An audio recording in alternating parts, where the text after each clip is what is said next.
So in 2016, I decided to go to a show by myself. So I show up to the show. It's held in little tiny Fort Wayne, Indiana, and it's a show all designed to celebrate the children that are dealing with debilitating diseases. I'm talking about children that have leukemia, something so horrific that we're now putting on shows and raising money for them to entertain them with pro wrestling.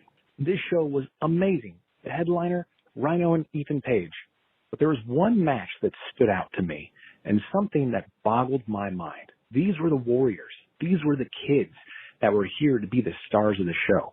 They even had a small intermission where these kids got to wrestle pro wrestlers. But the third match was a tag team match. So they had Johnny Gargano, Tommaso Ciampa, pre-DIY, going against the handicapped heroes, some of your friends, Gregory Iron and Zach Gowen. Now, in this show, you would expect, hey, the handicapped heroes, they should be number one. No. In fact, they made this effectively a squash match.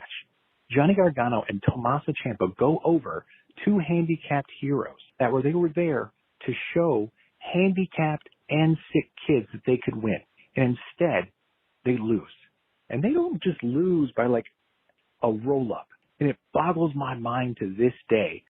Something struck a chord with me, too, when I listened to this. Now, I did take out the name of the promotion because he did name the promotion because I don't want the promotion buried because I believe they did a wonderful thing, a great thing. They had asked me to actually wrestle on the show, too, and I wanted to. It just didn't work out. And I don't want to promote like calling in the show to be a backseat booker or a fantasy booker and saying like how a show should be booked or shouldn't be booked. I am a firm believer in just go to the show, enjoy yourself. They're putting on a story. And if you don't enjoy yourself, then go watch another show or some other form of entertainment. It's just that easy.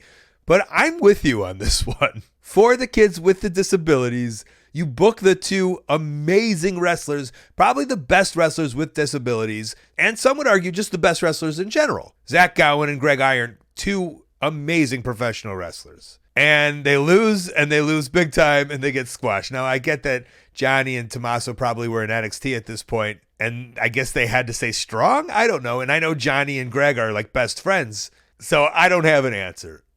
A weird pairing, a weird finish, a weird outcome. But sometimes I'm on shows where I'm just like, oh, I wouldn't have done it that way, but you make the calls, you do the shots, it is what it is.